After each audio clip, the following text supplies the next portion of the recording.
Hi guys. So I'm going to do a couple of videos maybe of pranks that have happened to me or maybe that I've done. But at any rate, the one that I can tell you first about is one that my brother pulled on me. Now, Uncle Ed, Uncle Ed, and he's 7 years older than I am. So I'm 70, he's 77. But back then, I was 8 and maybe he was 15. So we shared a bedroom, and matter of fact, we shared a big bed. I mean, I would sleep on one side, he'd sleep on the other, and we'd have bed fights and pull the covers and pillows and all that. But when we'd go to bed, we usually just talk for a while and then go to sleep.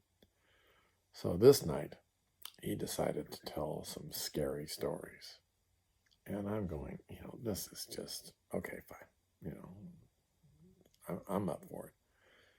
So he's telling me about this scary house that had a bedroom, that had a kid sleeping in the bedroom, and there was a monster in the closet. I'm going, monster in the closet, okay. And he says, yeah, he says, this monster was hideous. He says, and it would hide in the closet, and then as soon as the kid would go to sleep, the monster would open the closet door very slowly and then scooch out on his butt with his arms and hands whirling like a paddle wheel. And he would scoot across the floor and then get to the bed and then bite your toes. Okay. The toe biting monster in the closet. Okay.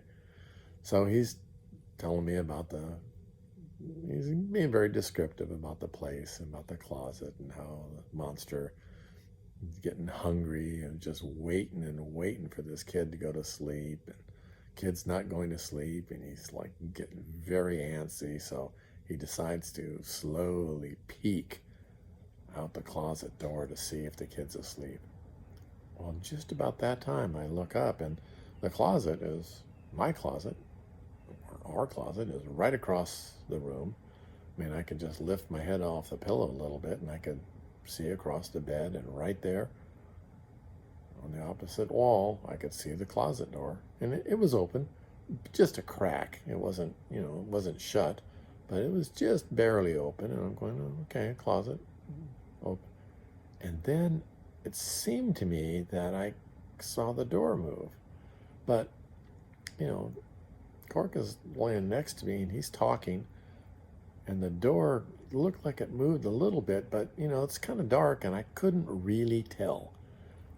I thought maybe it was just a trick of my eyes, that I was staring at it so hard that I thought it moved, it didn't. But then I kind of compared the crack, and the crack was bigger. Before it was just a little sliver of a crack, but now it was a couple of inches. And I says, it did move. But then stopped, and then, well, I couldn't figure it out, and then it moved again, and this time I saw it move.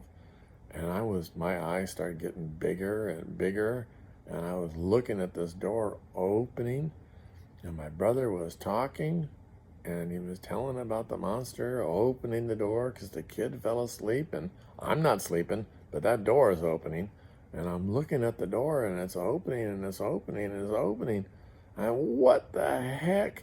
And sure enough, right at the end, when the door was fully open, my brother grabs me in the ribs and tickles me and just scares the heck out of me. Oh, gee. Come on, dude. But, so then, I'm very mad, and I'm scared and mad, and I go, oh, I saw the door. So I turned the light on, and sure enough, I look, and my brother had tied a little piece of string to the door with a thumbtack in it. And then while he was talking, he was slowly pulling the string so the closet door was opening.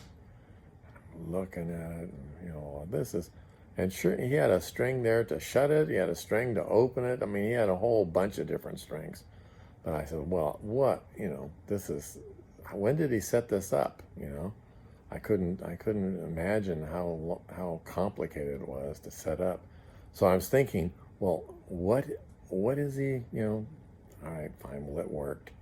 I was scared, and so then, I yelled at him a little bit, and I went up and took the string off and closed the closet door, and then I went to sleep, and I didn't have anything else to happen. So that was my scary story about the closet.